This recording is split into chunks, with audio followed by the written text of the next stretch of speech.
Buongiorno, ben ritrovati in diretta come sempre per raccontarvi le notizie del nostro territorio, sempre la cronaca in primo piano.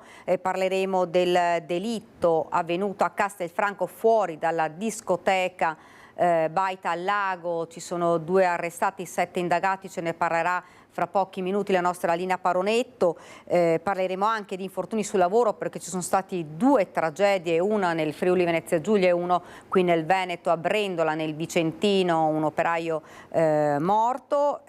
Ma prima di tutto il nostro sondaggio, il sondaggio che vogliamo proporvi questa mattina, fa discutere il caso dei bimbi dell'asilo parrocchiale di Ponte della Priola che hanno pregato con l'imam nella moschea di Susegana, una visita scolastica che ha scatenato reazioni tesissime. La Lega parla di atto di sottomissione con il Ministero che ha avviato delle verifiche, mentre imam e maestre parlano di una semplice preghiera per la pace. Per il sindaco di Susegana è in atto una vera e propria strumentalizzazione politica. Per questo noi vi chiediamo, lo vedete in sovraimpressione, bimbi dell'asilo pregano in moschea, scelta opportuna? Se volete rispondere di sì, 0422 1626 691. Se invece volete rispondere di no, in rosso, 0422 1626 690. Poi di questo ne parleremo anche nel corso di questa nostra prima edizione. L'esito di questo sondaggio durante la nostra trasmissione in prima serata, questa sera, Ring. E dunque veniamo ora all'omicidio avvenuto a Castelfranco nella notte, anzi nelle prime ore del mattino di domenica. Come avete saputo ci sono delle novità e ce ne parla la nostra Lina Paronetto che dovrebbe essere collegata con noi, la vediamo. Lina, intanto buongiorno anche al comandante. Buongiorno Daniela, buongiorno ai telespettatori. Sì, siamo qui al comando provinciale di via Cornarotta insieme a Nicoletta Rizzetto che sta curando la parte tecnica. Siamo con il comandante Stefano Mazzanti, buongiorno e grazie come sempre per la disponibilità comandante. L'Arma dei Carabinieri ha ritenuto di fare un punto su quella che sono gli aggiornamenti che arrivano da Castelfranco. È stato tutto un evolversi veloce purtroppo della situazione. Ricordiamo, abbiamo un 22enne che purtroppo ha perso la vita, Lorenzo Cristea, di origini romene, un 20enne scusate di Trebaseleghe, un 22enne invece l'amico Alessandro Bortolami di Zero Branco che sta lottando tra la vita e la morte purtroppo in ospedale perché il primo ha ricevuto 5 fendenti, il secondo 3, quindi davvero un'aggressione estremamente violenta, brutale. Siamo, come dicevi Daniela, all'esterno del Play Beach Club, discoteca della Baita al Lago a Castelfranco. Questi 2 ragazzi magrebini, giovanissimi anche loro, che sono stati tratti in arresto in queste ore, uno di seconda generazione nato a Montebelluna, l'altro nativo invece del Marocco, ma si stanno facendo anche degli aggiornamenti sulla sua permanenza qui nella Marca, sullo stato dell'autorizzazione a rimanere nel territorio. Si erano questi 2 ragazzi incontrati col gruppetto di Cristea e degli amici all'interno della discoteca, gli altri erano in 7, ci deve essere stato qualche scambio di sguardi, qualche spinta, i soliti screzi che possono nascere tra giovani, ma cosa è successo? Probabilmente in un complessivo stato di alterazione che c'era comunque, stiamo parlando delle 3 di notte fuori da una discoteca di questi ragazzi, i 2 marocchini hanno aspettato all'esterno il gruppetto e lì, comandante, cosa è successo? Hanno preso una sorta di vendetta. Sì, allora da quello che siamo riusciti a ricostruire chiaramente attraverso le dichiarazioni degli stessi indagati e attraverso un filmato che una testimone ci ha fornito e che quindi ci ha consentito di risalire a una presunta dinamica di quello che è l'omicidio, i 2 ragazzi hanno affrontato il gruppo che chiaramente accusandoli di aver contribuito al loro allontanamento dal locale, e a quel punto è nata una rissa nella quale sono rimasti coinvolti tutti i giovani che erano presenti, all'esito della quale purtroppo uno dei 2 giovani, almeno per quello che abbiamo ricostruito, ha colpito mortalmente il Cristea Lorenzo con un coltello che è un coltello a serramanico con di foggia tipo militare. Dopo il ferimento dell'uno e degli altri componenti che per fortuna al momento almeno 2 non hanno portato ferite gravi. I 2 ragazzi sono fuggiti all'interno del parcheggio e lì sono stati fermati da 2 addetti alla vigilanza, che poi chiaramente hanno atteso l'arrivo dei carabinieri, che sono prontamente arrivati grazie appunto alle richieste di aiuto anche di coloro che erano presenti, e li hanno presi in custodia, e quindi poi all'esito degli accertamenti li abbiamo tratti in arresto. Ecco, butta fuori che avevano già buttato fuori dal locale questi 2 ragazzi proprio vedendo questo litigio che era cominciato all'interno del locale, i 2 giovani che hanno aspettato, dicevamo, gli altri all'esterno. Il gruppo di amici di Cristea e Bortolami, ricordiamo tra l'altro che sono tutti indagati per rissa, che poi trasporta i 2 ragazzi all'ospedale, tutti e 4 i feriti in realtà all'ospedale. Comandante, voi state facendo tutta una serie di accertamenti e di lavori sul materiale che avete. Abbiamo parlato di un video girato con il cellulare da una terza persona che era sul posto e che può rivelarsi molto importante. Sì, diciamo che al momento è l'unico, al di là delle dichiarazioni che sono state rese dalle persone coinvolte, che però ricordiamo sono indagati e quindi hanno avuto necessità dell'assistenza dei loro difensori per essere ascoltate. È un video che ci permette di avere un'idea di quello che effettivamente è accaduto o che potrebbe essere accaduto, e che ci consente di dare una collocazione sul luogo alle persone che poi sono state indagate. Sono necessari altri approfondimenti perché, ripeto, la dinamica è ancora in fase di accertamento e poi c'è da attribuire tutte le responsabilità a coloro che erano presenti. Esatto, perché in questo momento c'è solo uno dei 2 ragazzi che è accusato di omicidio, ma 5 fendenti non è detto che possano essere stati sferrati solo da una mano. Sì, su questo stiamo verificando, si è parlato di un secondo coltello, al momento non è stato trovato, ma al momento non siamo neanche sicuri che ci fosse un secondo coltello, quindi su questo stiamo facendo gli approfondimenti con il sostituto procuratore, il dottor Caprarola, che appunto sta coordinando e dirigendo le attività investigative, e nei prossimi giorni speriamo di avere qualcosa di più concreto. Di sicuro abbiamo un coltello che abbiamo rinvenuto all'interno del parcheggio poco distante da dove i 2 ragazzi sono stati fermati, e che presenta delle tracce di sangue sul quale poi faremo degli approfondimenti investigativi attraverso il RIS di Parma. Ecco, abbiamo detto un 19enne e un 21enne, entrambi incensurati, come tutti incensurati di fatto sono gli altri 7 coinvolti in questa vicenda, compresa la vittima. Questi 2 ragazzi che però non hanno detto granché. Abbiamo detto, il difensore del 19enne ci ha fatto sapere che si è avvalso della facoltà di non rispondere, poche spiegazioni anche da parte dell'altro ragazzo, quindi c'è stata poca collaborazione nel tentare di ricostruire la vicenda e il movente soprattutto. Quello che, come sempre purtroppo in questi casi, scuote, no, comandante, è il fatto che davvero per una banalità si arrivi a tanto.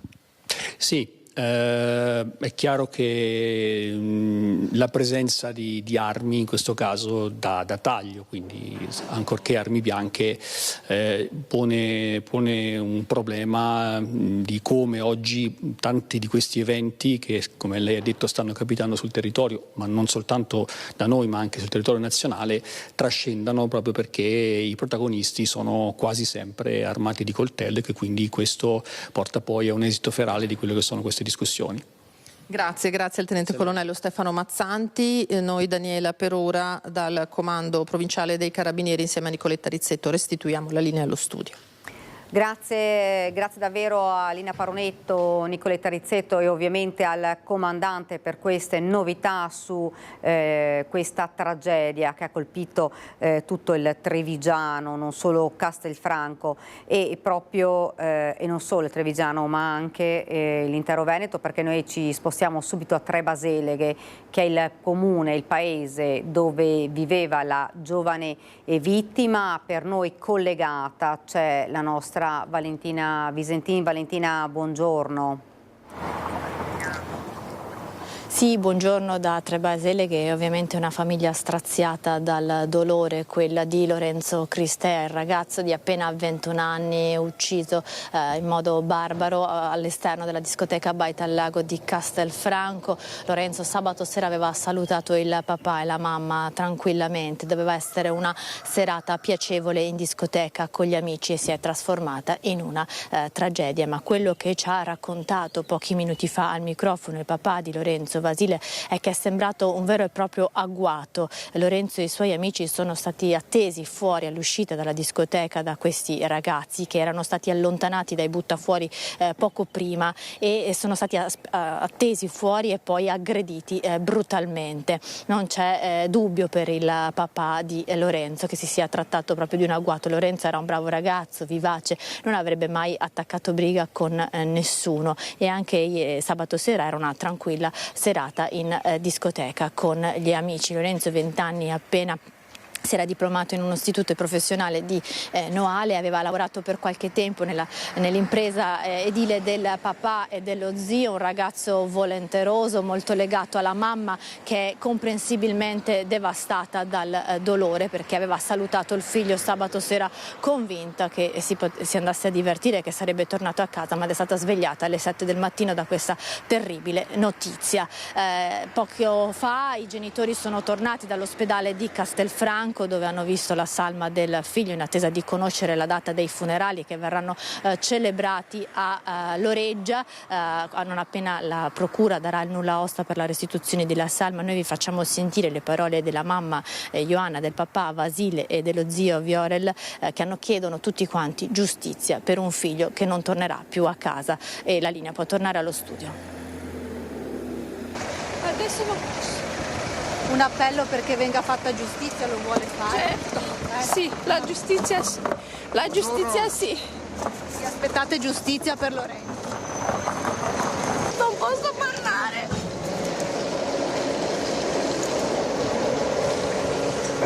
Mio figlio non torna più. Siamo un po' distrutti perché non sappiamo dove e come. Più che comprensibile. Più che comprensibile perché è stato un caso, penso per noi banale, che Lorenzo non doveva assolutamente essere lì. A questo caso, da stamattina, da ieri che succede fino ad oggi, io sono stato in pronto soccorso ieri perché stiamo male, non abbiamo tanto tempo da dare le risposte finché non chiariamo un attimo il caso. Adesso ci sono gli avvocati che vanno avanti e tutte le robe, come ti ho detto anche a te, che andiamo avanti per il discorso di capire e che voglio capire come papà, come genitori, perché è stato ucciso il mio figlio. Si sente di fare un appello per chiedere giustizia per Lorenzo? Certamente di sì, voglio capire e voglio avere una risposta giudiziaria, una risposta chiara dai magistrati di tutti quelli che stanno seguendo il caso, perché sennò gli avvocati fanno loro tutte le procedure, perché è giusto che mio figlio non doveva essere morto. Lei per caso invece ha un appello per quei ragazzi che hanno colpito suo figlio? Sì, a loro gli dicono anche ai suoi genitori, anche a loro come i figli dei papà, che non doveva farlo, doveva fare tutte le altre robe, non prendere un'arma bianca che dopo, come ho sentito, aveva una lama più da 20 centimetri. Vuoi andare in discoteca? Troppo giovane. Portarlo a casa su una bara, dai. Cioè dai un cazzotto, dai. Due pugni, cosa? Pugni, sì, abbiamo fatto tutti. Mi dispiace, questo è Italia. Avete sentito le parole strazianti del papà, della mamma, che hanno detto, insomma, nostro figlio non tornerà più, e chiedono ovviamente giustizia, il perché un ragazzo fosse armato di un coltello. E ieri è stata una giornata difficile, con un viavai di genitori, parenti, sia sul luogo del delitto sia davanti alla caserma dei Carabinieri. Sentiamo un po' le loro prime parole dette a caldo. Loro sono stati attaccati e i nostri ragazzi, il mio ragazzo e i suoi amici sono andati in soccorso. Quanti anni hanno questi ragazzi e il vostro figlio? 18. Un altro 19, un altro 20, un altro 22, poi ce n'era un altro che mi sembra anche lui 19 anni. Fortunatamente suo figlio, insomma, sta ora meglio, però poteva succedere il peggio. Che sensazione è da madre? Non ci sono parole. Inimmaginabile, credo, il parlo io per lei perché la vedo come sta, perché pensando anche che è morto anche un ragazzo e uno in gravi condizioni, poteva succedere, essendo lui stato accoltellato, poteva succedere anche magari anche a lui. Cioè adesso non si vive più tranquilli, non si sta, quando i ragazzi escono 18-19 anni non si sta più tranquilli, non si dorme più la notte. Ma adesso si vedrà, insomma, come procederanno le cose. Esatto. Adesso aspettiamo, vediamo cosa. Loro saranno chiamati, credo, come testimoni, non come parte in causa, insomma. La situazione non è ancora chiara e adesso vado a vedere mio figlio in ospedale perché era ancora in sala e dopo ritorno e vediamo la situazione, di cosa è successo, di cosa si è trattato. Va bene, grazie. Non le hanno dato gli sviluppi, non le hanno detto? No, fino adesso gli sviluppi non me l'hanno detto, anche se l'ho richiesto, ma non si sono sbilanciati, non mi hanno detto niente di. Io l'ho saputo casualmente, un po' così, avvisato da mia figlia e dalla mia compagna che ha letto questa notizia sul giornale. Tuo figlio adesso come sta? Mio figlio adesso, io sono andato un'oretta fa, mio figlio era ancora dentro perché c'erano ancora alcune cose da suturare, ancora un po' perché il muscolo un po' ancora sanguinava, non è grave, gravissimo. Mi dispiace per altri 2 amici, la 3 amici mi sembra, è tantissimo. No, non ci sono riuscito, perciò vado adesso di nuovo perché era ancora dentro in sala operatoria. Voglio accertarmi io di persona. Va bene. Grazie. Dunque avete sentito le parole a caldo dei parenti delle persone ferite ieri in questa rissa, in questo omicidio che poi è terminata nel sangue, in un omicidio e ricordiamo che c'è uno dei giovanissimi che è ricoverato in prognosi riservata e quindi è gravissimo, un altro invece si trova in ortopedia con una prognosi di 20 giorni e un altro ferito più lieve. Questa è dunque la situazione ed anche le parole del sindaco di Castelfranco Stefano Marcon, la vicinanza ai familiari e la speranza di pene certe. Per il primo cittadino c'è un problema di integrazione delle seconde generazioni. È un fatto gravissimo che ha scosso non solo il sottoscritto ma tutta la comunità. Sono stato avvisato questa mattina di questo fatto gravissimo, ci sono indagini in corso da parte dei carabinieri e le prime informazioni che ho avuto io è cominciata una lite all'interno del locale, una lite verbale e il locale ha attivato le procedure di allontanamento che hanno in essere in tema di sicurezza perché così hanno fatto, la lite poi è proseguita fuori del locale in via pubblica ed ha avuto questo esito che non so quale aggettivo usare per definirlo.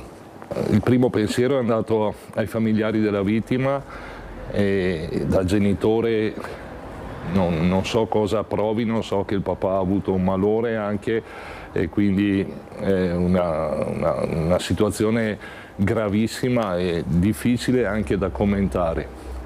La riflessione che faccio è che bisogna in qualche modo arrivare ad avere una certezza di pena perché poi non ci sia una sorta di impunità rispetto a queste cose che, ribadisco, non possono essere declinate a bravate piuttosto che ad altre questioni. È una responsabilità che deve essere imputata all'autore del delitto e rispetto al quale mi auguro non ci siano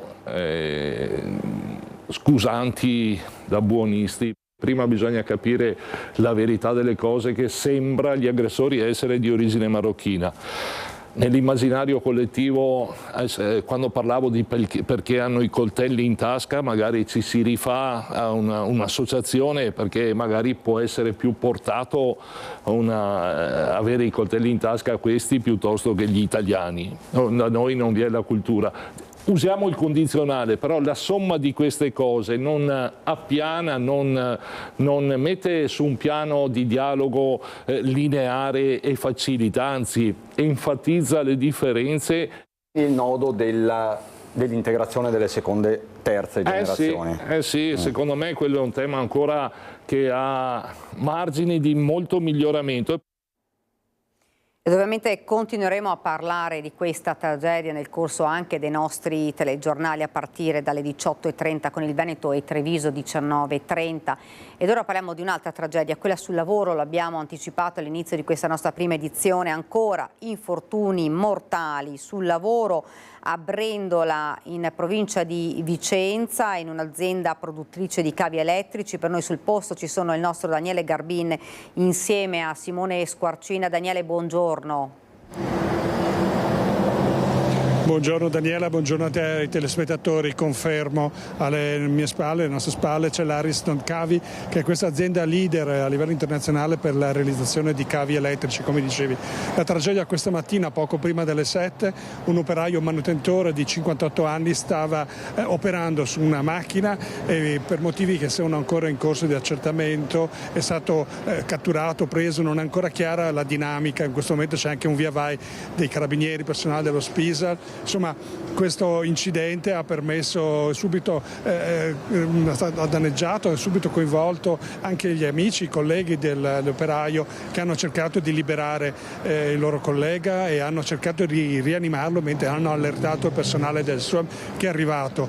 Nel frattempo hanno anche operato un massaggio cardiaco, come anche quello del personale del SUEM, ma non è stato più nulla da fare, hanno solo potuto accertare i sanitari il decesso dell'uomo. Ecco, diciamo subito che le generalità non sono ancora state ufficializzate. Quello che si sa è che era una persona esperta con un ruolo di capo reparto e lavorava all'interno di un'azienda, questa, che si era distinta già in passato per un'attenzione particolare proprio alla sicurezza del lavoro. E questo insomma risuona molto strano, perché in questa zona industriale di Brendola ci sono anche altre aziende, ma ne hanno fatto proprio sulla questione sicurezza un elemento distintivo, in particolare in questa azienda. Poco fa abbiamo anche sentito e registrato l'intervista del sindaco Bruno Beltrame, che anche lui non è appunto al corrente dei dettagli di come possa essere successo, e noi lo abbiamo sentito poco fa e per il momento vi lascio l'intervista al sindaco. Qualche ora fa mi è arrivata una telefonata di questo incidente mortale presso la ditta Ariston Cavi. Lì sono rimasto abbastanza basito, nel senso che l'Ariston Cavi è una ditta che ha sempre lavorato molto sulla sicurezza, e quindi adesso ho provato a sentire insomma un po' i carabinieri per capire un po' meglio la dinamica, e quindi appena sapremo qualcosa di più certo, insomma, però ecco, le condoglianze alle famiglie sicuramente del malcapitato, ecco, e le vicinanze anche all'azienda, che so che è un'azienda che ha molto curato sempre la sicurezza. Per il nostro paese insomma è stato come un fulmine nel sereno, perché bene o male insomma incidenti mortali avvengono molto raramente, perché le aziende insomma sono molto attente nel territorio alla sicurezza. Purtroppo abbiamo già avuto modo di capire in passato che il rischio zero non esiste, e quindi sicuramente le aziende o la legislazione dovrà investire ancora di più, ne ha vantaggio sia l'azienda sia i dipendenti. Sicuramente magari, come ripeto, dare più fondi o incentivare appunto la presenza di controlli ancora magari più attenti forse possa essere il risultato, però il rischio zero l'abbiamo visto anche in passato, non esiste, bisogna essere sempre attenti e sempre vigili. Ecco, purtroppo succedono queste cose che ti lasciano senza parole su questi fatti. Non mi sento di dire altro, se non insomma appena avrò possibilità di parlare con i titolari e con i carabinieri, insomma, per capire come possa essere successo un'azienda insomma molto attenta a un fatto così grave, insomma vedremo insomma. Ecco, mentre sono ancora in corso, lo dicevamo prima, le indagini in questo momento è un via vai di personale dello Spisal e dei carabinieri sulle dinamiche esatte dell'incidente. Noi abbiamo sentito il mondo sindacale e il sindaco lo diceva prima, obiettivo rischio zero per chi viene al lavoro e rischia la propria vita. Ricordiamo che solo il 28 aprile scorso, poco più di una settimana fa, è stata celebrata la giornata internazionale della sicurezza in lavoro. Noi eravamo in piazza Castello a Vicenza con i sindacati metalmeccanici medici e proprio chiedevano un livello ancora più basso. Ricordiamo che la provincia di Vicenza nell'ultimo periodo vede i numeri decisamente a ribasso rispetto a tempo fa. Anche il Veneto, ricordiamo, nel 2024 aveva registrato 79 decessi contro i 101 del 2023, Vicenza ne aveva registrato 6 di vittime. Ecco, ma il punto è proprio il livello zero. Vicenza è anche una provincia che registra con Verona e Padova il numero più elevato di denunce, intorno ai 13.000 denunce per quello che riguarda la sicurezza, e su questo piano ora, mentre si cercherà di fare luce, perché anche il ricorso all'intelligenza artificiale era uno degli elementi che erano stati invocati proprio per cercare di individuare le cause attraverso il ricorso all'intelligenza artificiale, ed era un invito dei sindacati per fare questo. Ecco, noi continueremo a seguire la vicenda, cercheremo di capire di più anche sulla storia di questa persona che, ricordiamo, era esperta, un caporeparto, e lavorava in un'azienda che si era dedicata proprio a potenziare la sicurezza sul lavoro. Per il momento da Brendola è tutto. Daniela, restituisco la linea.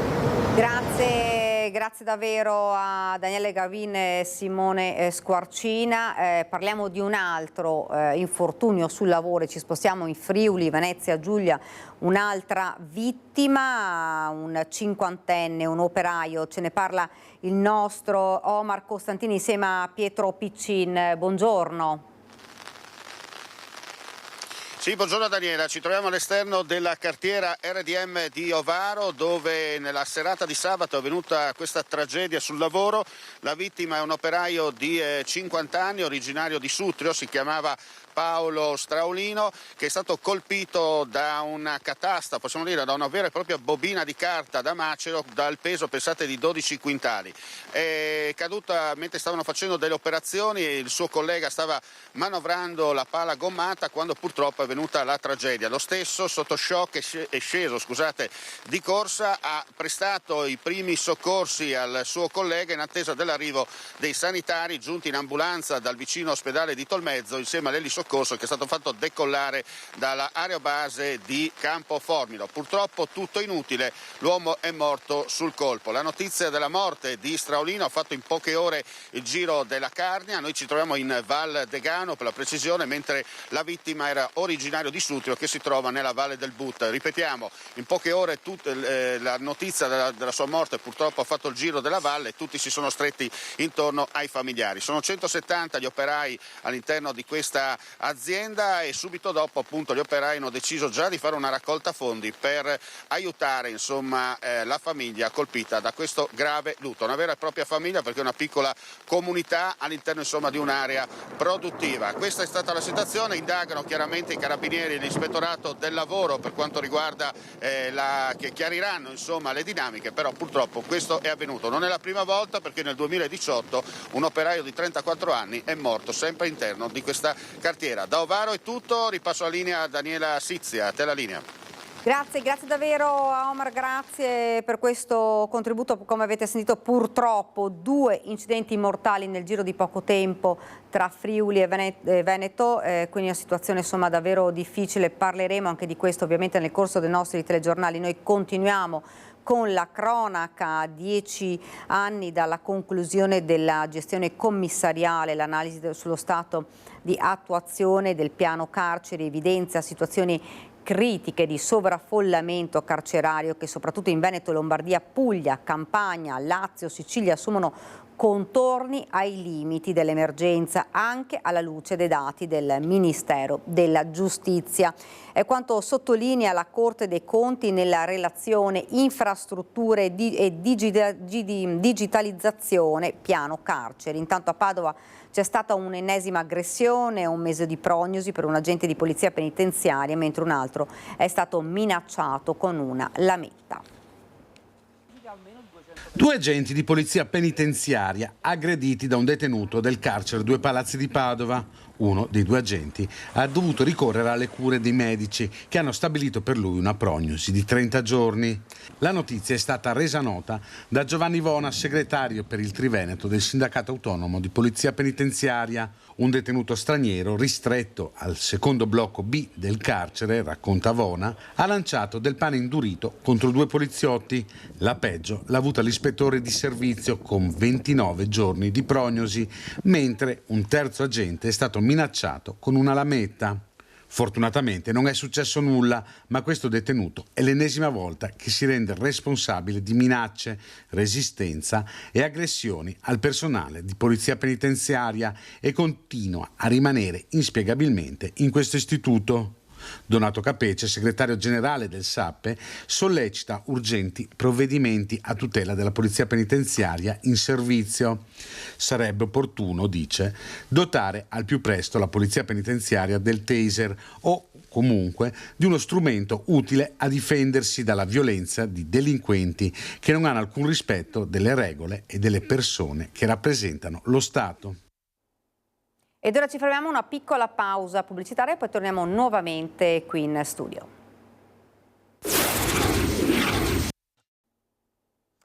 Siamo tornati nuovamente in studio, vi ripropongo il sondaggio di oggi, un argomento che continua a far discutere, quello dei bambini dell'asilo parrocchiale di Ponte della Priola che hanno pregato con l'imam nella moschea di Susegana, una visita scolastica che ha scatenato reazioni tesissime. La Lega parla di un atto di sottomissione con il Ministero che invece ha avviato delle verifiche, mentre imam e maestre parlano di una semplice preghiera per la pace, e per il sindaco di Susegana è in atto invece una vera e propria strumentalizzazione politica. Noi quindi vi chiediamo: bimbi dell'asilo pregano in moschea, scelta opportuna? Se volete rispondere di sì lo vedete in verde 0422 1626 691, se invece volete rispondere di no in rosso 0422 1626 690. L'esito di questo sondaggio nel corso della nostra trasmissione di questa sera in prima serata a Ring, e noi ripercorriamo quello che è accaduto in questo servizio.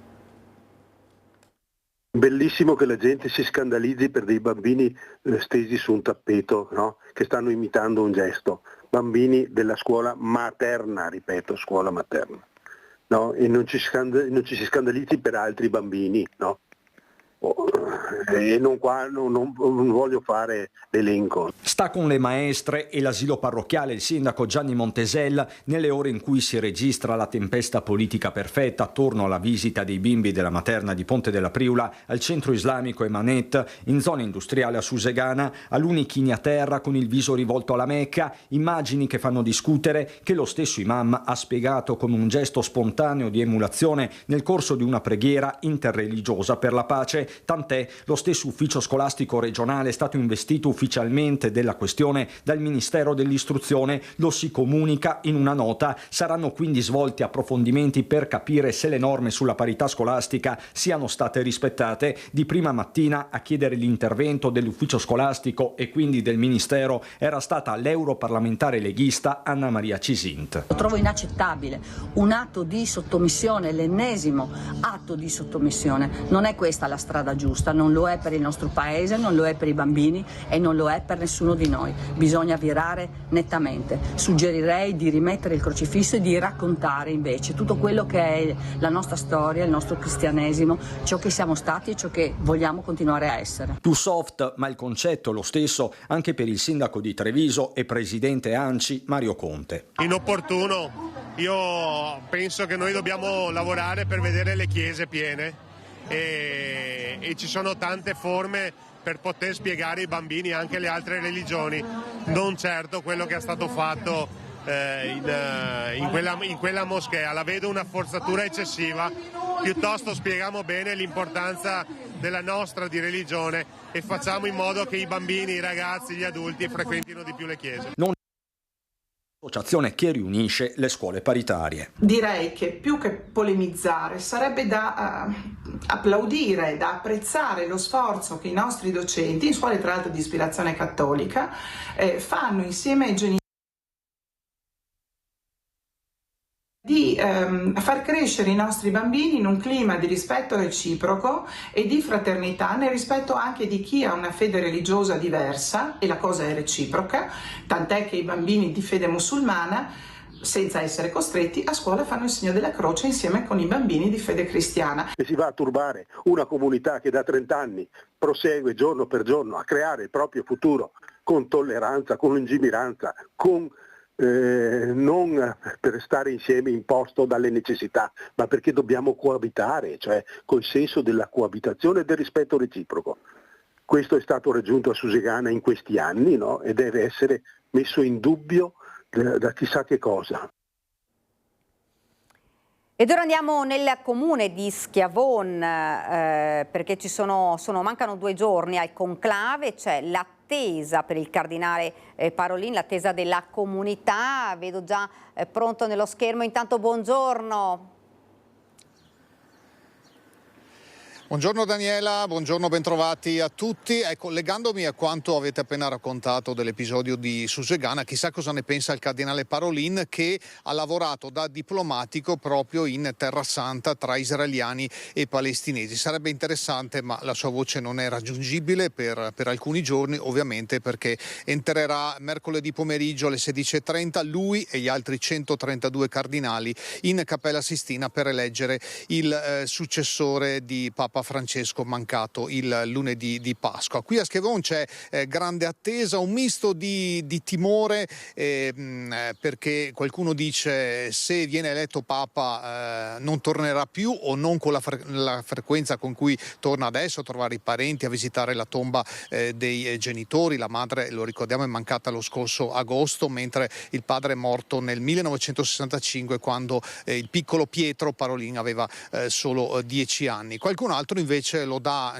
quasi per certo, viste le voci che stanno girando in questi giorni. Secondo alcune indiscrezioni Parolin partirebbe da una base di una 50ina di voti a sua disposizione da parte degli altri cardinali. Ne servono però 89, 2/3 del collegio per eleggere il pontefice. Vedremo da mercoledì alle 16:30 e nel tardo pomeriggio 18:30-19 la prima fumata dal cammino della Cappella Sistina, e dovesse essere nera poi giovedì si proseguirà con altre 4 votazioni, così nei giorni successivi. Qui c'è grande attesa, anche grande rispetto per la famiglia che ancora qui abita, alcuni parenti, perché il sindaco e la parrocchia hanno deciso ufficialmente di non rilasciare altre dichiarazioni fino alla fumata bianca, che riguardi Parolin o non lo riguardi, poi li risentiremo appena i cardinali avranno eletto il pontefice. Di sicuro qui c'è grande attesa, anche perché fervono i preparativi della sagra parrocchiale di Sant'Isidoro. C'è qui vicino a noi il tendone già pronto. Siamo in un paese di poco più di 2500 abitanti in cui è tutto concentrato. C'è la chiesa, l'asilo parrocchiale alla mia destra, c'è l'ufficio postale, il municipio, la farmacia, i nostri paesi di campagna di una volta. Dalla campagna appunto è arrivato fino a Roma al servizio del Vaticano Pietro Parolin. Dalla campagna, ricordo solo uno fra i tanti, era arrivato anche Giuseppe Sarto, Pio X, dalla parrocchia di Riese, che non è tanto lontana dal punto in cui ci troviamo. Dunque da Schiavon grande attesa e grande rispetto per la famiglia, in attesa delle fumate, dell'inquadratura che darà il responso nei prossimi giorni. Con Renzo Rigon alla parte tecnica, da Schiavon per il momento è tutto. A te la linea. Grazie davvero a Mirko Cavallini e Renzo Rigon per questo contributo. Noi continuiamo con la nostra prima edizione e andiamo subito a San Giacomo di Veglia per il caso della fuga delle suore dal convento dopo l'uscita di un'altra suora, Maria Paola Dalzotto, entrata in convento ben 25 anni fa, la dura nota dell'ex badessa che contrattacca. Vi scrivo in un momento per me molto difficile. La nomina della commissaria, Suor Driscoll, di 81 anni, a presiedere il monastero dopo la mia destituzione non è il punto centrale. Il vero problema è il motivo per cui il dicastero ha arbitrariamente disposto il mio allontanamento senza fornire alcuna motivazione ufficiale o denuncia canonica. Inizia così l'ultima nota stampa di Suor Aline Pereira Gammachi, la badessa del monastero di San Giacomo di Veglia, commissariata il giorno della morte di Papa Francesco, che decide così di raccontare ufficialmente la sua verità, contestando punto per punto la nota emessa ieri dall'ordine cistercense, a partire dalla realtà del monastero, che secondo Suor Aline conta 19 monache e non 20, di cui 7 che hanno lasciato volontariamente dopo la nomina della commissaria. Suore e non solo la badessa, che hanno impugnato il decreto di sospensione, secondo i canoni e presentando formalmente il ricorso al dicastero. Suor Aline contesta anche il primo commissariamento del 2023, poiché nessun decreto fu notificato in quella data né fu presentato un ricorso da parte sua. Per Suor Aline fu solo disposta un'ispezione da parte del Vaticano, conclusa con l'esito che era tutto a posto, come contrariamente a quanto affermato. Ma l'ex badessa si scaglia pesantemente contro padre Lepori, l'abate generale dell'ordine, a partire dalla sospensione comunicata il giorno della morte di Papa Francesco. Purtroppo l'aggressività dimostrata non dal dicastero, che non può più esercitare potere durante la sede papale vacante, ma dalla comunicazione dell'ordine cistercense è grave e inaccettabile, perché ha divulgato falsità e affermazioni diffamatorie lesive della mia dignità, fede e onorabilità. Le affermazioni di padre Lepori col messaggio WhatsApp che gira sui telefoni, secondo cui l'ex badessa si scatena per riconquistare potere e vanagloria con la menzogna e la manipolazione mediatica, sono infamanti. Tali parole confermano la volontà denigratoria nei confronti della mia persona.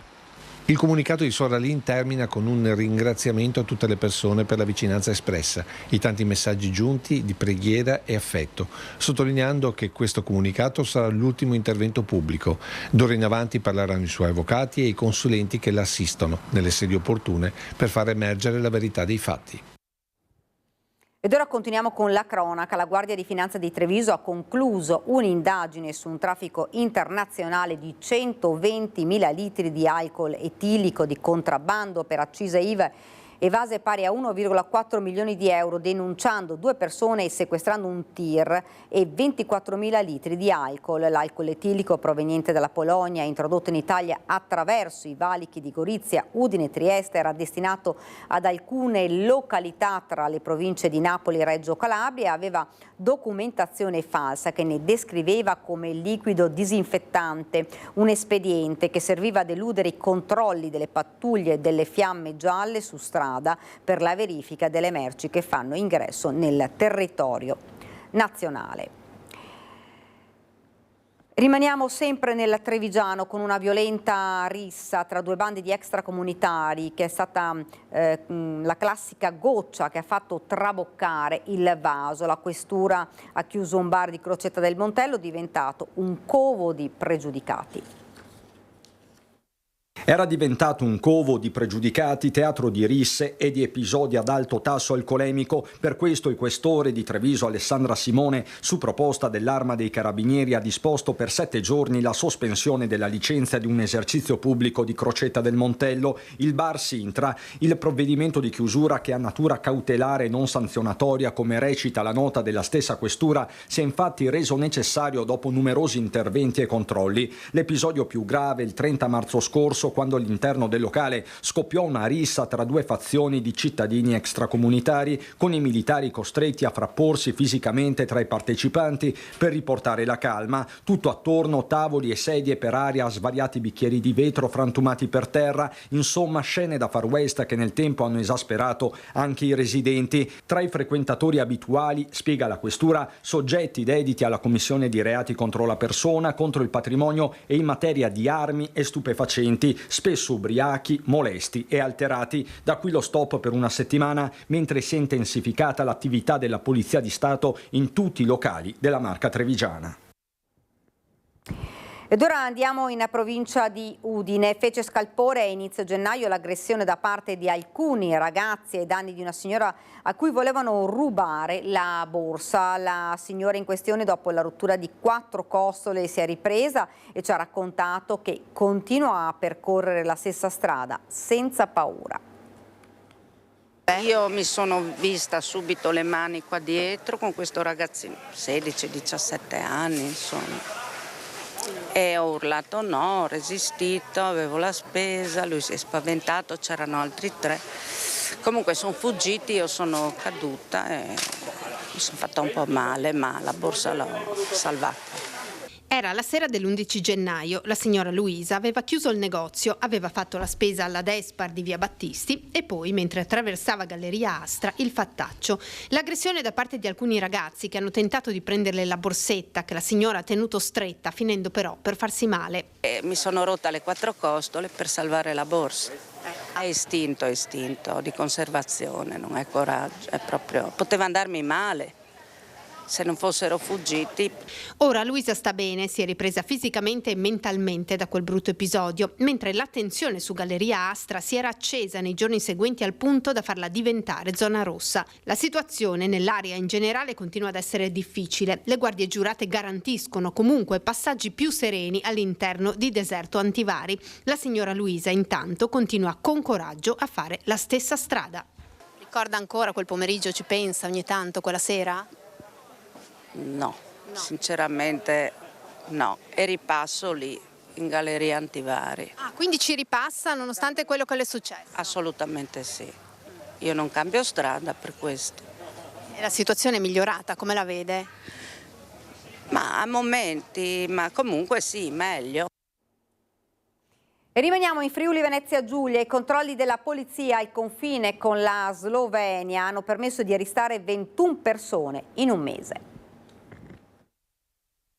21 persone arrestate dalla Polizia di Frontiera di Trieste nel giro di un mese. 11 di queste sono passeur accusati di favoreggiamento dell'immigrazione clandestina. Fra i migranti irregolari arrivati in territorio italiano, 34 in tutto, anche cittadini cinesi, poi destinati a essere smistati in altre città d'Italia ed Europa per lavorare in regime di semischiavitù, a testimonianza di come questa particolare tratta si stia intensificando. Gli altri arrestati sono cittadini di varie nazionalità, albanesi, romeni, croati e serbi, destinatari di ordini di carcerazione per reati commessi in diverse località d'Italia. Complessivamente, fra il 27 febbraio e il 30 marzo, la polizia ha dunque tratto in arresto 14 persone in flagranza di reato e 7 in esecuzione di provvedimenti emessi dal Tribunale. Per quanto concerne il trasporto illegale di migranti, particolare l'episodio del 16 marzo. Al valico ferroviario di Villa Opicina, 7 giovani bengalesi sono stati controllati a bordo di un treno proveniente dalla Slovenia. Tutti i soggetti hanno dichiarato di non possedere documenti. Tuttavia, in seguito, uno di loro ha presentato il proprio passaporto e permesso di soggiorno, rilasciato in Croazia e valido al momento dell'identificazione. Dopo altre verifiche è emerso che un secondo bengalese era in possesso del permesso rilasciato dalla Croazia, ma scaduto. Approfondite verifiche però hanno portato alla luce un'altra verità. I 2 bengalesi in realtà erano passeur e stavano accompagnando i connazionali in Italia. Per questo sono stati arrestati e portati al carcere del Coroneo. Un altro passeur invece è stato arrestato al valico di Caresana. Si tratta di un 60enne ucraino che portava una famiglia turca, una giovane coppia con 2 bambini. Le vetture utilizzate dai passeur erano intestate sia a privati che a imprese commerciali. Tutte le auto, immatricolate in vari paesi come Bosnia e Erzegovina, Bulgaria, Croazia, Germania, Paesi Bassi, Repubblica Ceca, Romania e Ucraina, sono state sequestrate. Ed ora torniamo nel Veneto, andiamo a Padova per parlare di droga. Padre e figlia grossisti della droga arrestati dai carabinieri, ingente il sequestro, quasi 80 kg di marijuana. 14 panetti per un totale di 62 kg di marijuana sono stati sequestrati nel garage della figlia, altri 19 kg invece i carabinieri li hanno scovati nella casa del padre. Una famiglia di grossisti della droga, quella bloccata dai carabinieri di Mestrino in collaborazione con il nucleo cinofili di Torreglia. L'indagine è partita proprio a Mestrino, dove i militari hanno ispezionato il box auto della donna nel complesso condominiale dove già avevano sequestrato 24 kg di marijuana nel 2022. Durante l'ispezione i carabinieri hanno notato una donna di 39 anni allontanarsi a bordo della sua auto. La donna è stata fermata. Dal controllo in corso nell'auto rimessa sono saltati fuori 14 scatoloni con altrettanti panetti di marijuana. Per la donna è scattato l'arresto. Dalla donna i militari sono risaliti al padre, 74enne, che vive a Resana. Qui i carabinieri di Castelfranco Veneto hanno sequestrato 19 kg di droga che era nascosta in casa. Anche per quest'ultimo è scattato l'arresto. Il padre è stato rimesso in libertà, la donna sottoposta alla misura cautelare dell'obbligo di dimora nel comune di residenza. Rimaniamo a Padova e continuiamo a parlare di droga. Operazione della squadra mobile di Padova, arrestati 2 stranieri che spacciavano cocaina in città. Stava nascondendo la droga nel guardrail del cavalcavia Sarpi Dalmazia. I poliziotti in borghesi impegnati nel servizio antidroga lo hanno visto prima ritirare un pacco nero nascosto tra le lamiere e poi ritornare in bicicletta nello stesso punto per nascondere delle cose. Un 44enne tunisino è stato arrestato per spaccio di droga. Lo straniero, alla vista dei poliziotti, ha tentato la fuga ma è stato bloccato. Dietro il guardrail gli agenti hanno recuperato una scatola attaccata con una calamita piena di cocaina già divisa in dosi. In tasca aveva 200 euro provento di spaccio. Il tunisino è stato arrestato e l'ufficio immigrazione sta vagliando la sua posizione per il rimpatrio. In via Maroncelli invece la squadra mobile ha bloccato un nigeriano di 45 anni che alla vista degli agenti ha tentato di nascondere la dose di droga in bocca. I poliziotti hanno recuperato una dose di cocaina e nelle tasche 100 euro in contanti frutto di una cessione di stupefacente. Lo straniero è stato arrestato e anche lui rischia l'espulsione dal territorio nazionale. Ed ancora dal Padovano, entra al supermercato armato di coltello e ruba degli alimenti, denunciato dai carabinieri un 47enne di Carmignano di Brenta, già noto alle forze dell'ordine. L'uomo è accusato di furto aggravato e porto abusivo di armi. Sabato pomeriggio il 47enne è stato sorpreso dal direttore del supermercato Conad mentre si impossessava di generi alimentari. Sul posto sono arrivati i carabinieri che hanno perquisito il ladro e all'interno di uno zaino hanno trovato generi alimentari per un totale di oltre 100 euro, un coltello lungo 25 cm, tutto è stato sequestrato. Un dormitorio abusivo nel sottotetto di un laboratorio di proprietà di un cittadino cinese, lo hanno scoperto durante un controllo gli agenti della polizia locale della Federazione del Campo San Pierese a Campo d'Arsego. Insospettiti da alcuni rumori, i poliziotti hanno individuato una scala esterna che conduceva ad un'area non dichiarata nei documenti ufficiali dell'azienda, dove erano state allestite delle stanze abusive prive di requisiti minimi di sicurezza e igiene, dove gli operai, tutti di nazionalità cinese, erano costretti a riposare dopo il turno di lavoro. Il titolare dell'azienda dovrà rispondere di diverse violazioni, tra cui l'abuso edilizio e il mancato rispetto delle normative sulla sicurezza.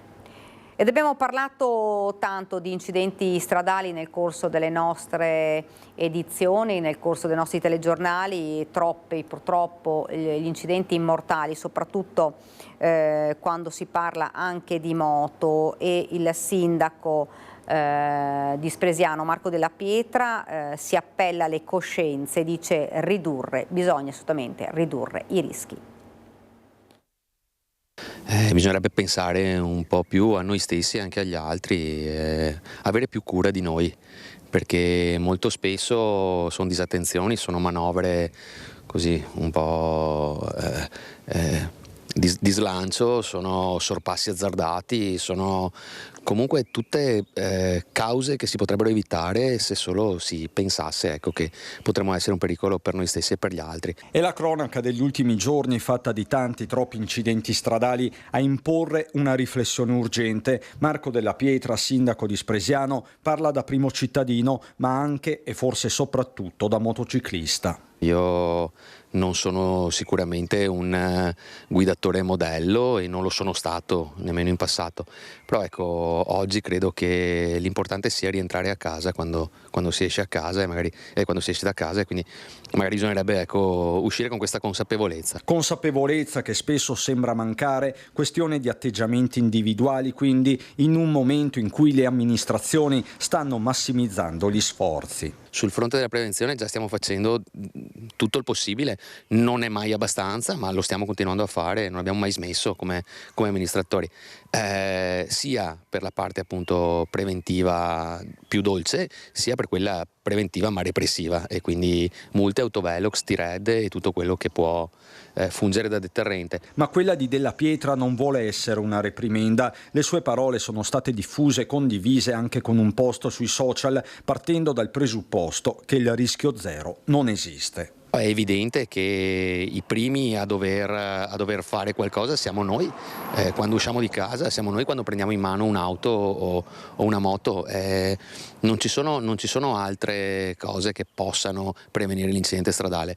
La casualità può esserci sempre, però ecco, se facciamo di tutto affinché possa essere solo quella causa degli incidenti, ecco, credo che avremo raggiunto l'obiettivo. Lasciamo la cronaca perché inizia la settimana alpina che precede la Dunata nazionale che quest'anno si svolgerà a Biella. Le penne nere padovane si stanno già preparando, ci racconta tutto il nostro Francesco Ratai. Siamo nella sede degli alpini padovani a Mortise. Con me c'è Carlo Casellato che degli alpini dell'associazione ANA è presidente. Siamo qui perché questa è la settimana alpina, la settimana che porta alla 96esima adunata di Biella. Ecco, iniziamo subito a chiedere al presidente come vi state preparando. Quest'anno è una preparazione più difficile del solito perché Biella è più lontana, perché Biella è una città piccola, quindi è stato abbastanza difficile trovare disponibilità negli alberghi, ma soprattutto nelle case, nei campi, nelle parrocchie, perché un po' gli alpini si spargono un po' su tutte le possibili alloggiamenti che ci sono. Quindi ecco, gli alpini di Padova, e ci tengo a dire anche di Rovigo, se no mi tirano le orecchie, perché la nostra sezione ha gli alpini di Padova e di Rovigo. Ecco, i nostri alpini si sono praticamente già mossi più di un anno fa, appena si sale alla dunata, e si sono mossi, ma hanno trovato purtroppo anche non comodo, nel senso che noi abbiamo i gruppi sparsi un po' in tutta la provincia di Biella, quindi abbiamo gruppi che sono a 25-30 km dalla città di Biella, qualcuno più fortunato e più vicino. Ecco, però è una città piccola e quindi una dunata che sarà sicuramente un po' anomala per la difficoltà di arrivare e anche per la distribuzione sul territorio. Ecco, riusciamo a fare una stima di quanti saranno gli alpini padovani e rodigini che andranno a Biella il prossimo fine settimana? Ma io ho sentito un po' i gruppi, tipico delle adunate più lontane sicuramente il numero scende un pochettino. Di solito l'anno scorso a Vicenza, per dire, la nostra sezione ha sfilato in circa 1000 persone. Qui a Biella, sentendo i gruppi, soprattutto i più vecchi fanno fatica a venire, quindi io sarei contento se quest'anno riuscissimo a sfilare 500-600 persone, la metà rispetto a Vicenza. 2025 Biella, 2026 Genova, per il 27 il Veneto in ballo e Padova quando potrà riavere gli alpini? Beh, tutti si ricordano la dunata di Padova, l'ultima è stata qualcosa di grandioso. Ecco, quando rivedremo gli alpini a Padova con una dunata? Beh, allora per la dunata nazionale dobbiamo ancora aspettare, nel senso che adesso in ballo c'è per il 27 la nostra sezione sorella di Verona. Non è ancora stata scelta, sta correndo con Brescia, e Verona ha avuto l'ultima dunata nel 90, noi abbiamo avuto la dunata nel 98 e quindi temo che qualche anno ancora bisognerà aspettarlo. Stiamo valutando se proporci come provincia per una dunata triveneta. Potrebbe essere il 28, anche perché Padova il 28 ha 110 anni dalla fine della guerra, ricordiamo Villa Giusti, ricordiamo Padova un po' come capitale al fronte, ecco, quindi stiamo valutando se per il 28 portare una triveneta. Poi se farla a Padova città o farla magari come l'ultima volta abbiamo fatto una triveneta come sezione, l'abbiamo fatta a Rovigo, lì stiamo valutando, nel senso che portare una dunata triveneta che ha sicuramente dei numeri molto ridotti rispetto a quella che è una dunata nazionale in una città come Padova, che come ben ha detto ricorda quella fantastica dunata del 98, rischiamo di sminuire un pochettino. Comunque stiamo valutando, vediamo se portarci, se non altro in provincia, nel 2028. Ecco, nella speranza di rivedere le penne nere anche a Padova, li salutiamo per la dunata 96esima a Biella. E continuiamo a parlare degli alpini, ma ci spostiamo nel Vicentino. Gli alpini della sezione ANA Montegrappa si stanno preparando anche loro per partire per Biella. Ne abbiamo parlato con il presidente della sezione, Giuseppe Rugolo, che ha già in agenda anche gli appuntamenti successivi per i suoi alpini. Il gruppo intanto Media Nord-Est sarà presente a Biella per portare in diretta nelle case dei telespettatori i volti, le voci, la musica di questo importante evento. Presidente, mancano ormai pochissimi giorni alla donata nazionale di Biella, con negli occhi ancora le immagini di Vicenza, nel cuore ancora le emozioni di quella che viene ricordata come una fra le adunate più belle di sempre. Come vi state preparando? Noi siamo già pronti, più che come ci stiamo preparando, no, a parte la battuta, ci stiamo preparando che praticamente siamo in partenza. Già lunedì partiranno i primi alpini alla Sparuta, ma però andranno ad approntare i primi campi che accoglieranno poi tutto il resto che arriverà man mano durante la settimana. Siamo pronti, arriveremo a Biella in forze, stimiamo oltre le 1000 presenze per quanto riguarda la nostra sezione, a ranghi compatti e a ranghi completi soprattutto. Ogni anno un'emozione diversa, ogni anno un luogo diverso, però è una cosa che resta sempre per voi. Del resto la dunata è una cosa particolare fin dalla prima del 1920 sull'Ortigara, che ha visto radunarsi i primi reduci, diciamo, proprio delle battaglie dell'Ortigara tra l'altro, e poi a seguire è un modo di ritrovarsi, sia pur goliardico, nel senso per ricordare i tempi della Naia, i tempi quando si è fatto il militare insieme, ma poi unisce anche il sacro, quella alla domenica, sfilando davanti al Labaro Nazionale decorato di 216 medaglie d'oro. Ricordiamolo che non è una cosa da sottovalutare, anzi è la prima, per ribadire il nostro impegno, la nostra presenza, sia pur dopo tanti anni, dopo più di un secolo. Noi gli alpini ci sono sempre, fedeli al motto per non dimenticare. Presidente, subito dopo tempo di sistemare un po' le cose, poi ci sarà Conegliano che, visto il luogo, visti i progressi dell'anno scorso, si preannuncia come un altro appuntamento piuttosto importante. Il raduno del Triveneto, del terzo raggruppamento, detto anche il Triveneto, quest'anno sarà a Conegliano il 14-15 giugno, ma ha già un sold out perché Conegliano ha visto nascere i reparti di artiglieria a montagna, il gruppo Conegliano appunto fra l'altro. Conegliano è terra di alpini per eccellenza, un po' come tutto il terzo raggruppamento, e perciò siamo già preparati per questo raduno, ma di fatto noi, la sezione Monte Grappa, viene da uno degli eventi più importanti, sta diventando uno degli eventi più importanti, che è la consegna del cappello alpino agli allievi del centro addestramento alpino di Aosta, che vede Bassano una volta all'anno ospitare uno di questi corsi. Perciò noi non abbiamo appena finito una cosa, siamo già pronti per un'altra, ed è un continuum che non ha fine, perché poi ci saranno le grandi celebrazioni che vedono la nostra storia sempre in prima linea, per arrivare poi al mese di settembre, che sarà una cosa veramente strepitosa. La prima domenica di settembre saremo sul Tomba, poi la seconda saremo la dunata intersezionale a mano delle 5 sezioni vicentine, il terzo fine settimana di settembre avremo la dunata sezionale a Tezze sul Brenta, perciò senza soluzione di continuità, ma del resto per noi non esiste l'impossibile, ci saremo sempre e comunque. Siamo allo sport con la vittoria della Champions League. L'Imoco Volley Conegliano si conferma la squadra più forte d'Europa e del mondo. La finale di ieri a Istanbul col trionfo per 3-0 sulle avversarie di Scandicci è il quinto trofeo stagionale dopo la Supercoppa, il Mondiale per il club e la Coppa Italia e lo scudetto. Per la prima volta nella storia del club le Pantere conquistano 5 trofei in una singola stagione, completando uno strepitoso grande slam di successi. L'Imoco ha vinto tutti i trofei delle ultime 2 stagioni in Italia, non c'era mai riuscito nessuno finora, e la squadra, staff e dirigenza festeggeranno la stagione questa sera 5 maggio alle 20:30 in piazza Cima a Conegliano insieme a tutti i tifosi.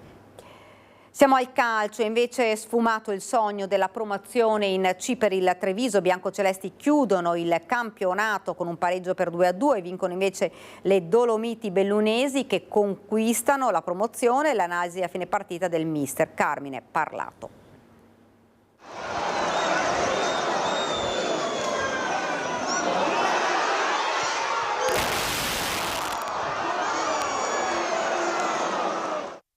Sicuramente c'è il rammarico di non aver portato a casa i 3 punti. Sapevamo benissimo che anche se avessimo vinto e la capolista avesse vinto, non arrivavamo primi. Devo fare i complimenti al Belluno, bisogna essere onesti e sinceri, quindi complimenti al Belluno. Peccato per noi perché veramente andando un po' a riavvolgere il nastro sicuramente qualche cosa abbiamo sbagliato.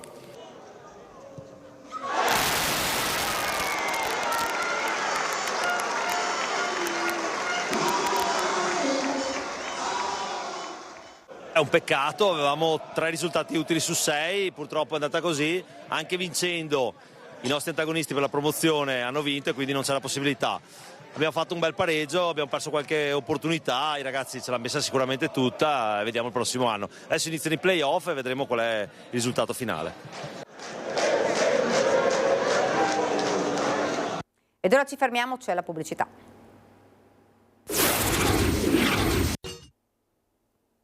Siamo tornati in studio, andiamo subito a Jesolo con la nostra Ilaria Marchiori perché con lei c'è Pupi Avati sul litorale per il suo nuovo film. Ilaria, buongiorno.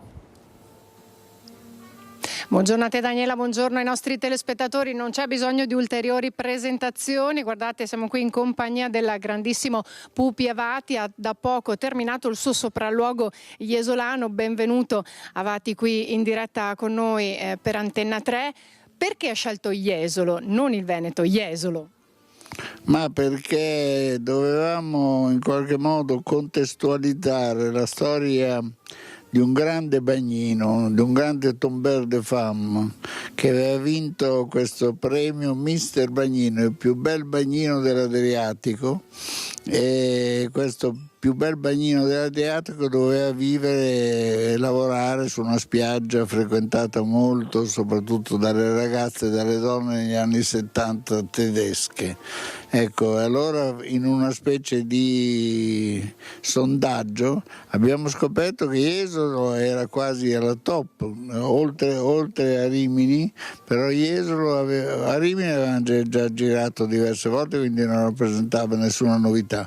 Siamo venuti, abbiamo scoperto, è venuto il mio scenografo, hanno scoperto Jesolo e oggi siamo venuti io e mio fratello e una parte della troupe a verificare se poteva essere giusto come collocazione, e lo è assolutamente, nel senso che è stata una mattinata di scouting estremamente fruttuosa, abbiamo incontrato anche il sindaco e le autorità locali con un senso dell'accoglienza che per esempio a Roma e nel Lazio non lo trovi più nei luoghi del cinema, sono abituati, anzi alzano subito gli occhi al cielo e ti chiedono quanto mi dai, perché questa è la prima cosa che ti chiedono.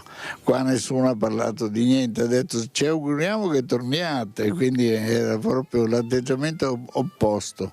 È stato quindi molto fruttuoso, adesso ci troviamo qua, speriamo di tornare il 26 maggio a dare inizio a queste riprese con un cast di attori che vanno da Massimo Ghini alla Ferrari, alla De Sio, alla Sastri, probabilmente a Bova, insomma una serie di attori che sono stati un po' concentrati più sulla televisione che sul cinema o su altre cose, e restituire loro, dando loro un'opportunità di fare un bellissimo film, perché la storia di questo film è bellissima, non perché l'ho scritta io, ma perché lo è proprio.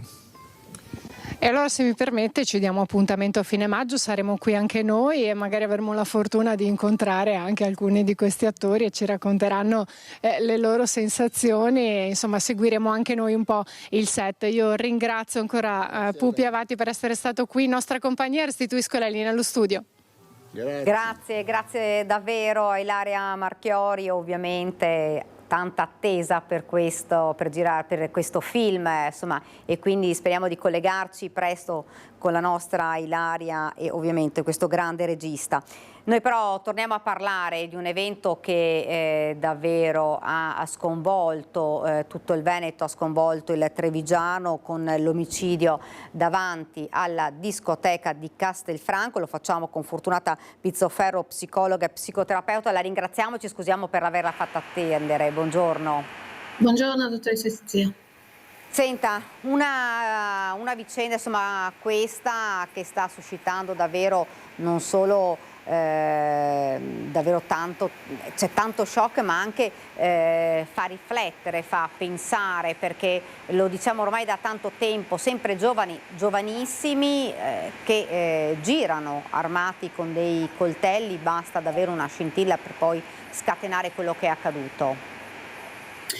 Sì, lei dice una cosa positiva in una situazione veramente sconvolgente che ci colpisce come cittadini e anche come genitori. Lei ha detto la parola fa riflettere, fa pensare, ed è importante che noi mettiamo uno spazio di pensiero quando accadono questi episodi, che sono frutto anche di un'abitudine all'impulsività, un'abitudine a rispondere immediatamente alla frustrazione con l'azione, e non possiamo pensare di cambiare la società o anche di educare in maniera diversa questi giovani se noi prima come adulti non mettiamo uno spazio di pensiero e di riflessione sul perché queste cose avvengono, perché ci sono queste forme di identità che si basano anche sull'oggetto che può difendere e che può offendere.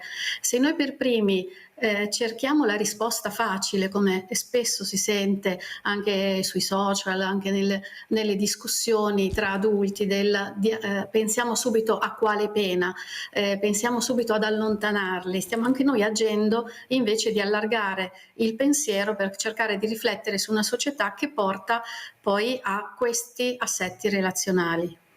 Ecco, però la cosa che fa più pensare è, oltre a tutto questo, il fatto che sembra che il coltello, il taglierino in tasca a questi ragazzi sia ormai un'usanza, li portano, sembra che sia tutto così normale, insomma. Sì, e dobbiamo quindi domandarci perché un'identità si fonda su un oggetto che mi fa sentire una persona che è in un assetto di guerra, cioè è un oggetto che sta caratterizzando la mia identità, quindi perché io devo andare in giro dando una dimostrazione di forza, oppure devo circolare in contesti che dovrebbero essere di divertimento abbigliandomi come se andassi in guerra, da che cosa mi devo difendere? Quindi in questo dobbiamo allargare il pensiero a che tipo di società noi stiamo trasmettendo a queste giovani generazioni. Faccio degli esempi a partire anche da situazioni comuni sulle quali noi ci interroghiamo in questi giorni, che invece sono anche un precursore, no, di questo tipo di rapporto di opposizione o di guerra tra l'uno e l'altro. È di pochi giorni fa, per esempio, la notizia di cui si è molto discusso della circolare del ministro Valditara che riferisce alle scuole la direttiva di non assegnare compiti dopo una certa ora, di non assegnare più verifiche nella stessa giornata. Ora, a prescindere dal fatto che sia giusto o meno fare più verifiche nella stessa giornata, dovremmo noi domandarci perché è necessaria un'imposizione dall'alto che si va a inserire in quello che dovrebbe essere un dialogo tra il singolo istituto scolastico e la famiglia.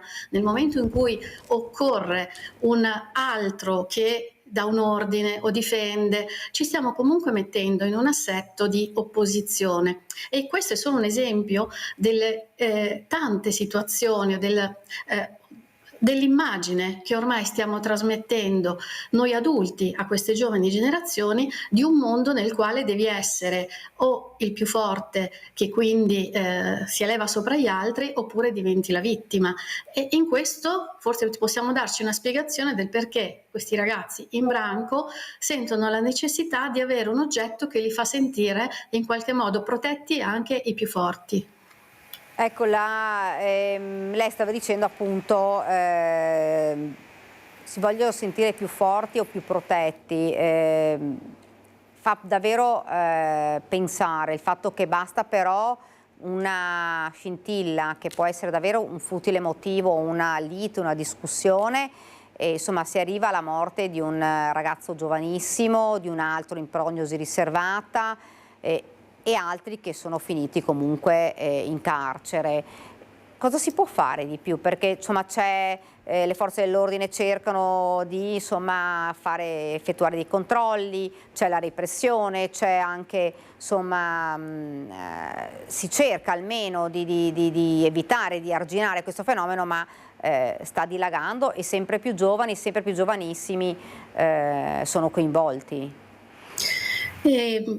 La repressione purtroppo poco incide in un comportamento impulsivo, perché nel momento in cui c'è appunto l'impulso, in quel momento non c'è stato il pensiero, non c'è stato neanche il pensiero del quali sono le conseguenze, e purtroppo la repressione va ad agire laddove il fatto è già successo. Quindi noi dovremmo sicuramente investire molto di più nella prevenzione, nel non arrivare a costruire delle persone che hanno ormai instaurato un modello di frustrazione che non può essere accolta, ascoltata, ma nel momento in cui c'è la frustrazione c'è un'immediata risposta. Quindi dovremo sicuramente coltivare prima quegli spazi che permettono ai bambini e agli adolescenti di crescere mettendo il pensiero in mezzo tra la frustrazione, l'emozione che sia positiva o negativa e la risposta. Quindi sicuramente coltivare quelli che si chiamano per esempio anche spazi giovani.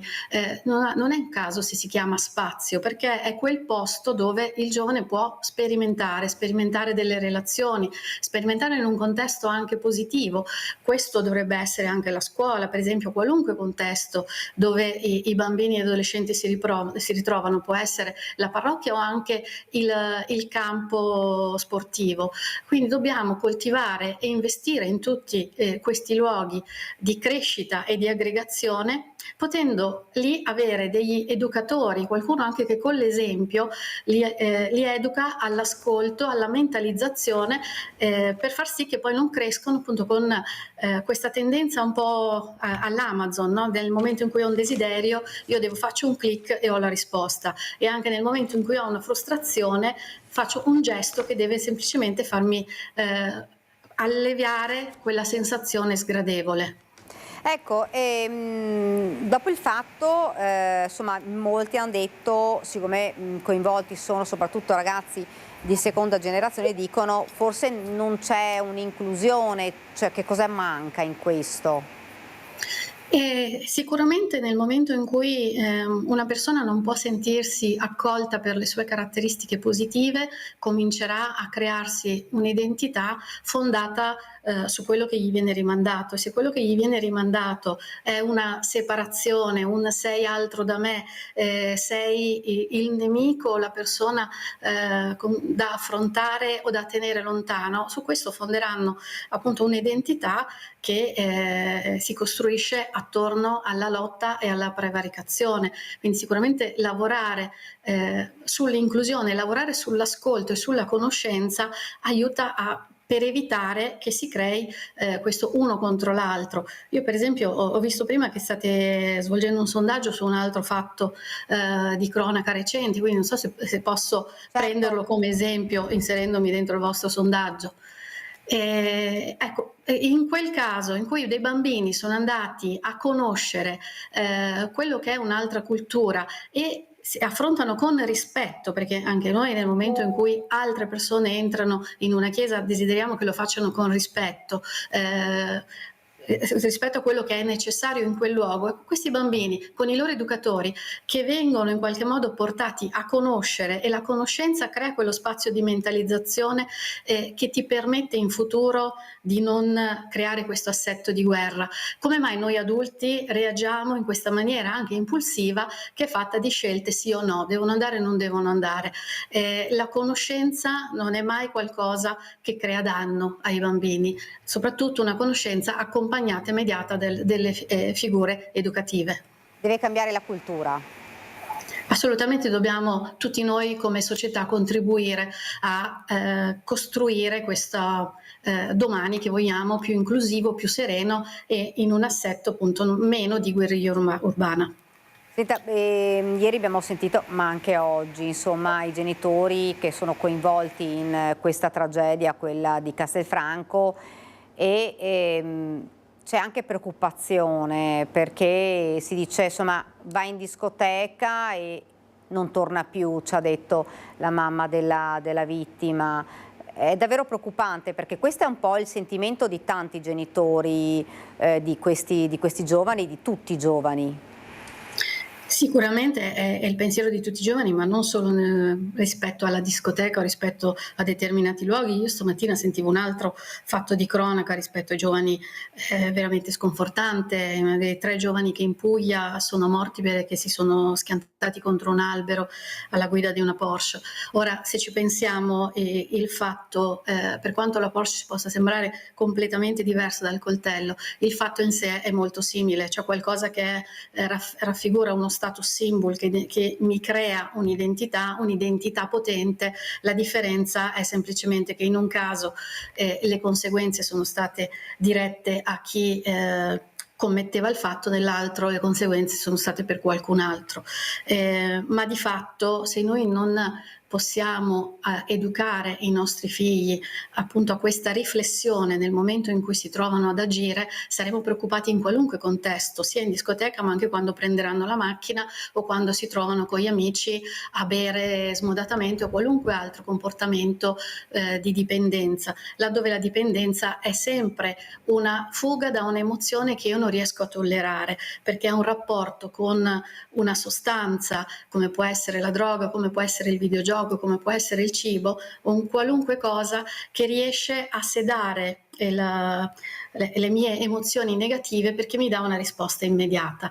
Quindi comunque, non potendo sicuramente tenere i nostri figli a casa, non potendo impedirgli di crescere, non sarebbe sano impedirgli di crescere, da andare fuori nel mondo, quello che noi possiamo fare è riuscire a educarli a mettere questo spazio di pensiero e di mentalizzazione tra la mia emozione negativa e la risposta successiva, che non sia una risposta immediata e non pensata rispetto alle conseguenze. Senta, prima di chiudere, c'è anche però una richiesta maggiore da parte sia delle famiglie che di giovani a voi professionisti per cercare, insomma, di venire fuori da queste situazioni. C'è una richiesta dei genitori, ma direi dei giovani stessi. Molto spesso, soprattutto quando ci sono alcune misure che non incidono, diciamo, sulle tasche, che sono accessibili anche dai giovani, vedi come è stato per esempio negli anni passati il bonus psicologico, vediamo che sono soprattutto le giovani generazioni che chiedono aiuto, quindi in qualche modo riconoscono di essere in una situazione di confusione, riconoscono di aver bisogno delle figure adulte di riferimento per poter fare il punto del che cosa mi succede e che cosa posso io fare per riuscire a uscire da questa situazione. Quindi laddove un giovane e i suoi genitori chiedono aiuto, è comunque sempre un momento positivo nel quale c'è stato prima di tutto una consapevolezza che qualcosa non va, e anche la consapevolezza che se io lavoro su me stesso qualcosa posso fare per far andare le cose meglio. Io ringrazio davvero Fortunata Pizzoferro, psicologa, psicoterapeuta, per essere stata con noi. Speriamo davvero di poterla riavere come ospite, magari parlando di cose forse più positive rispetto a queste, quindi la ringrazio davvero. Arrivederci, grazie a voi. Grazie, buon lavoro. Noi siamo arrivati al termine. Io ringrazio Francesca Pezzo e Alberto Pivetta che ci hanno seguito fin qui in regia, e vi do appuntamento per la prima edizione domani, e vi ricordo questa sera la nostra trasmissione Ring, con gli ospiti che vi leggo immediatamente. Sono Mirko Casteller, psicologo psicoterapeuta, Camillo De Pellegrin, sindaco di Val di Zoldo, Francesco Biasin, educatore di comunità, Alberto Villanova, capogruppo della Liga in Consiglio regionale, Emanuele Crosato, Forza Italia, e Nicola Talmi della CGIL. Questi gli ospiti. Vi ricordo sempre il nostro sondaggio, l'esito ovviamente nel corso di questa trasmissione. Grazie e arrivederci.